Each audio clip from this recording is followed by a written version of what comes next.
안녕하십니까. 경희대 한의대 의사학교실의 김남일 교수입니다. 오늘은 동의보감이 가르쳐준 언어법에 대해서 말씀드리겠습니다.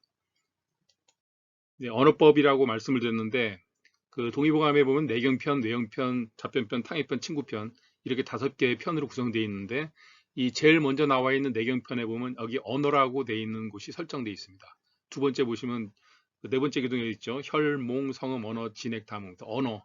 말을 하는 것이 굉장히 중요하다는 것입니다. 그 사람의 건강을 관리하는 데서 말을 하는 것을 통해서 그 사람의 상태를 진단하거나 또 말을 하는 방법을 잘 익혀서 건강해지는 방법, 이것들을 써놨습니다.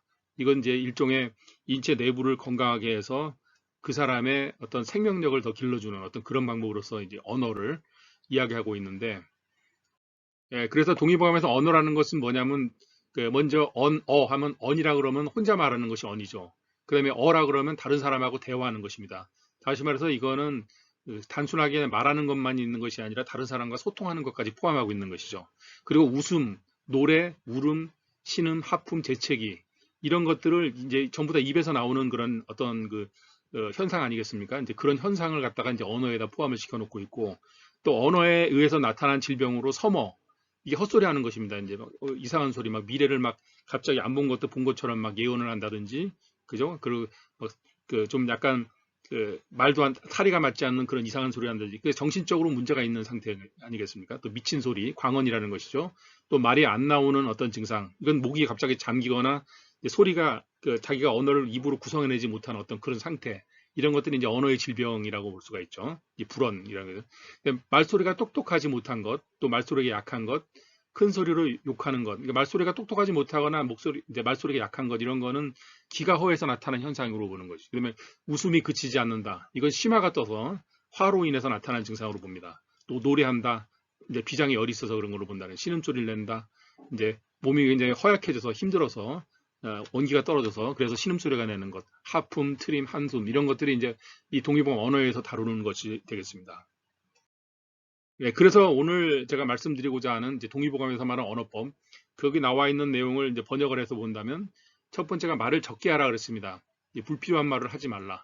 말을 적게 하면 적게 할수록 내 몸이 건강해진다 이런 얘기죠. 내가 말을 많이 하면 그것 때문에 몸이 허해지고, 그리고 사실은 이것을 이제 우리가 이 커뮤니케이션이나 그런 걸 가지고 따지 본다면 말을 적게 하면 적게 할수록 사람 간의 갈등이 적어진다는 어떤 그런 말도 포함되는 거 아니겠습니까? 그러니까 말을 적게 하고 필요한 말만 하고 사람하고 소통을 하되 쓸데없는 헛소리를 하지 않는다. 굉장히 중요하다고 볼 수 있는 거죠. 또 그 다음에 책을 읽을 때는 언제나 배꼽 아래쪽에서 소리가 올라온다는 생각을 갖고 읽어라. 이거는 이제 일종의 뭐냐면 단전에다 기를 모아서 지금 제가 그런 걸 하고 있습니다. 이건 제가 이런 식으로 이제 동의보감에 있는 것을 실천하기 위해서 한 20년 전부터 제가 이걸 좀 실천을 해본 것 같습니다. 그러니까 숨을 이렇게 들이셔서 단전으로 기를 모았다고 생각하는 거예요. 횡격막으로 이제 끌어가지고. 그래서 단전에서부터 이제 기가 올라온다고 생각, 숨을 멈춘 상태에서 말을 하는 거죠. 다시 숨이 이제 차지면 다시 이제 숨을 들이킨 다음에 이렇게 말하는. 제가 이런 방법을 사용해가지고 강의 시간에 어떤 날 강의를 한 6시간 한 적도 있었습니다. 6시간에서 8시간 뭐 그렇게 강의도 하고 뭐 특강도 하고 뭐 또 다른 데 가서 뭐 말도 하고 그런 이제 경험이 있는데 전혀 목이 쉬지 않습니다. 그러니까 단전에다 기를 모아서 이것을 이제 내놓는 식으로 해서 단전호흡을 이제 잘 활용하는 것이죠. 이건 건강을 위해서 굉장히 좋은 것 같습니다. 이것을 이제 노래할 때도 사용하면 노래가 아주 성량이 풍부해지고 아주 명곡을 부를 수가 있습니다.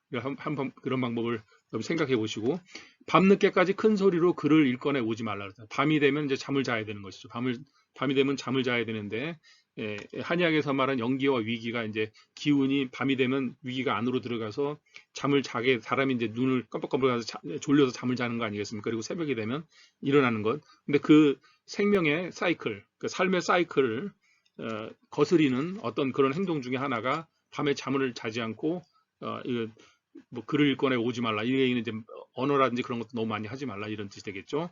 또 밥 먹거나 잠을 잘 때는 말하지 말라.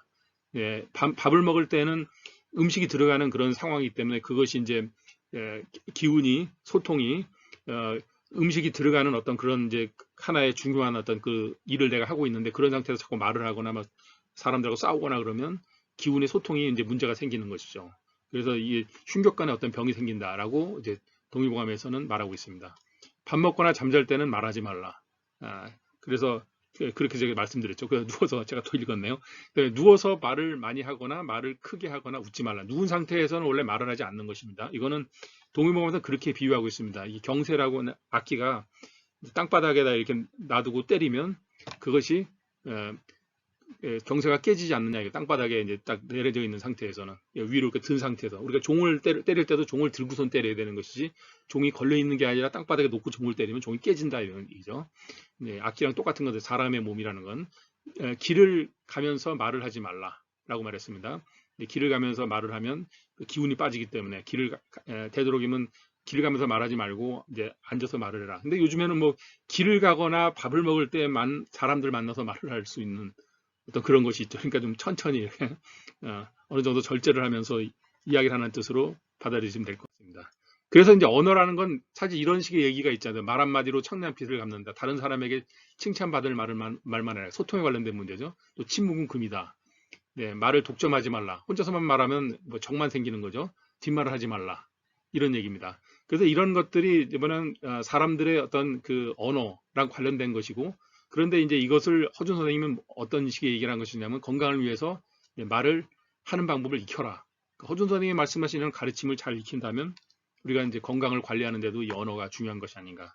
특히 제가 말씀드린 두 번째, 단전에서 귀를 아래서부터 이렇게 말을 한다고 생각하고 말을 하는 호흡법을 통해서 말을 하는 이 방법을 익히신다면 아마 여러분들이 건강해지실 거라고 저는 확신합니다. 감사합니다.